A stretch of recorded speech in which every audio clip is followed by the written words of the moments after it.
स्वामी जी, जब शुगर शरीर का गेटवे बन जाती है तब कौन कौन सी बीमारियां शरीर में एंट्री करती हैं? जैसे हार्ट से जुड़ी हुई, किडनी की, आंखों से जुड़ी परेशानी, नसों की बीमारी या ब्रेन, सबसे पहले कौन अफेक्टेड होता है इनमें से? ये एकदम आपने ठीक कहा है। एक एक करके इसका भी इलाज करना ही पड़ेगा। एक तो हार्ट की बीमारी आती है शुगर वालों को, तो साइलेंट हार्ट अटैक होता है। तो जो सुबह उठ करके गोधन अर्क पी लेंगे और 1 चम्मच गोघृत पान करेंगे, उनका हार्ट बहुत स्ट्रांग होगा, इजेक्शन फ्रैक्शन कभी कम नहीं होगा।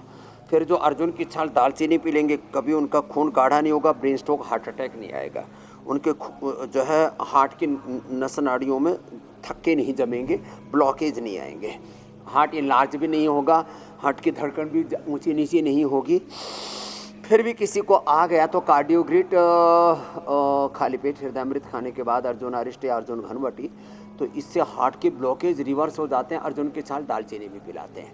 रही बात किडनी की, तो किडनी के लिए रिनोग्रिट, लिवर के लिए लिवोग्रिट, आँखों के लिए आईग्रिट, कान के लिए एयरग्रिट, और जिनको ब्रेन नर्वस सिस्टम के डिसऑर्डर्स होते हैं, न्यूरोपैथी हो जाती है, उसके लिए न्यूरोग्रिट गोल्ड और इम्यूनोग्रिट गोल्ड दे देते हैं, या अश्वगंधा या शतावर थोड़ा शिलाजीत आदि खिला देते हैं, तो उससे फिर कभी भी न्यूरोपैथी नहीं होती, और अनुलोम विलोम करा देते हैं। ये बड़ा ज़बरदस्त है, ये अनुलोम विलोम का अभ्यास।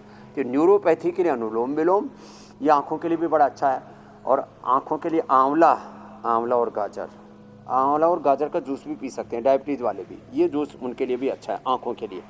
आईग्रिट या फिर आमल के रसायन सप्तामृत लोह मुक्ता शुक्ति और उसमें वसंत कुसुमाकर मिला करके, ये भी 1-1 चम्मच सुबह शाम खाया जा सकता है जी। किडनी के लिए गोखरू धनिया का पानी, गोखरू धनिया जो कुलथ, इसका काढ़ा बना करके पीते हैं, ये भी किडनी के लिए बड़ा अच्छा होता है। नहीं तो किडनी में क्रिएटिनिन लेवल बढ़ने लगता है लंबे समय तक डायबिटीज़ रहने से, और कमजोरी आ जाती है। उसके लिए अश्वगंधा शतावर थोड़ा लेते रहें, या इम्यूनोग्रिट का सेवन करें थोड़ा, या शिलाजीत या अश्वशिला का सेवन करें। खाली पेट मधुनाशिनी खाने के बाद मधुग्रेट, और नहीं तो दोनों खीरा कलर टमाटर के साथ के जूस के साथ दे देते हैं, ये पॉइंट दबा देते हैं। डायबिटीज वाले नॉन डायबिटिक हो जाएंगे और कोई कॉम्प्लिकेशन नहीं आएगा मेरी बहन मीनाक्षी जी। बात बिल्कुल आप ठीक कह रहे हैं, और इसी को हर दिन कंसिस्टेंसी के साथ पालन करने की ज़रूरत है। लेकिन स्वामी जी, जो लगातार बढ़ी हुई शुगर की वजह से परेशान रहते हैं, उनके शरीर की नसों और ब्लड वेसल्स को भी नुकसान पहुंचता है। क्या यही कारण है कि डायबिटीज़ को एक साइलेंट किलर कहा जाता है, कि जब तक कि बीमारी ढंग से पकड़ में आए तब तक वेसल्स, नसें, वो सब दुर्बल हो चुकी होती हैं?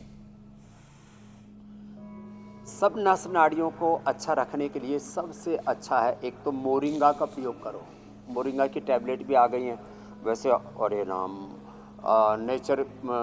नेचुरल दवाइयों के नाम पर, आयुर्वेद की दवाओं के नाम पर लोग मोरिंगा से लेकर के स्पिरुलिना से लेकर के, एक भाई साहब तो त्रिफला 900 रुपये 1000 रुपये का बेच रहे, च्यवनप्राश 1 लाख रुपये का, ऐसे लूट खसोट मचा रखी है। अपने घर के पड़ोस से ही जो सहजना के पत्ते तोड़ करके उसका रस बना करके पी लेना, सहजना की डंठल जो फलियाँ तोड़ करके उसका सूप बना करके पी लेना, सब नस नाड़ियाँ अच्छी रहेंगी। अश्वगंधा शतावर ले लेना, बहुत सस्ती हैं, बहुत अच्छी हैं।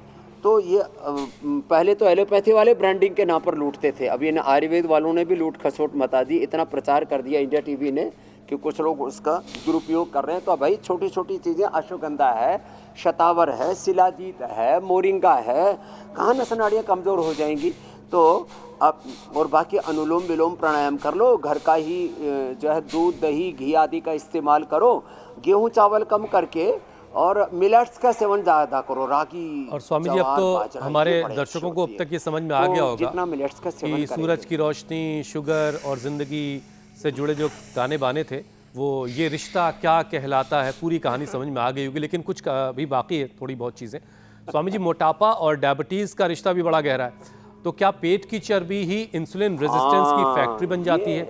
एक और बात यह कि युवा उम्र में पहले प्री डायबिटीज़ और फिर हाई शुगर के बाद फैटी लीवर भी तेज़ी से लोगों में बढ़ रहा है, तो क्या खान पान से ज़्यादा वजह जो है इसका स्ट्रेस है? क्योंकि हमारे नौजवान आजकल बहुत तरह के तनाव के बीच अपना काम कर रहे हैं, बहुत सारा बोझ गठरी में लिए घूम रहे हैं, तो इन सारी चीज़ों को काबू करने के लिए प्राणायाम स्वामी जी कैसे किरदार निभाएगा? बहुत सारे लोग मेरी तरह अनुलोम विलोम करके काम चलाना चाहे एक तो ये 3 अभ्यास, उसके लिए तो स्वामी जी ने कहा सारी ऊर्जा, हमारी जीवनीय शक्ति, वेट को मेंटेन करने में, स्ट्रेस को मेंटेन करने में, बीपी शुगर को, कोलेस्ट्रॉल को मेंटेन करने में, अपने तन में, मन में, जीवन में जो उथल पुथल है उसी को मेंटेन करने में पूरी एनर्जी लग रही है। फिर लोग प्रोग्रेस कैसे करेंगे, जीवन में आगे कैसे बढ़ेंगे।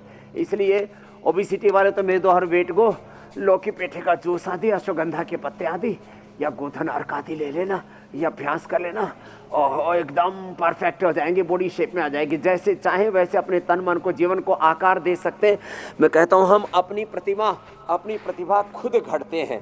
देखो ये कितने सुंदर सुंदर फूल हैं, आपको तो सूरजमुखी दिख रहा था, ये भी तो देखो कितने कितने प्यारे प्यारे फूल खिले हुए। ऐसे सबके जीवन पुष्प खिलेंगे प्राणायाम से। और गुलाब के पुष्प भी मेरे सामने हैं, और मैं भी, जैसे आपने कहा पूज्य माता गुलाब देवी का फूल हो, ऐसे सबके जीवन पुष्प खिले रहेंगे।